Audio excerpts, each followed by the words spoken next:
বরকত দান করেন, আয় আল্লাহ প্রত্যেকটা তরুণের মা বাবা যারা সবাইকে মাফ করে দেন, আয় আল্লাহ সবার রুজি রোজগারে বরকত বাড়ায় দেন, আয় আল্লাহ আদব বলা জিন্দেগি সবাইকে করেন, আয় আল্লাহ মার্কাজ হেদায়েতের মার্কাজ হিসেবে কবুল করে নেন,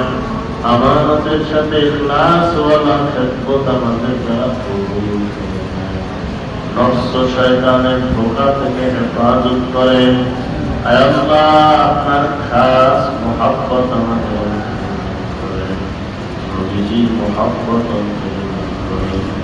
আমাদের সব কিছুর ব্যবস্থা করে দেন, আসাদুল্লাহ কেরামদের আপনি কবুল করে দেন, আয় আল্লাহ তাদের প্রয়োজনীয় যা দরকার তারা ব্যবস্থা করে দেন, আয় আল্লাহ প্রত্যেকটা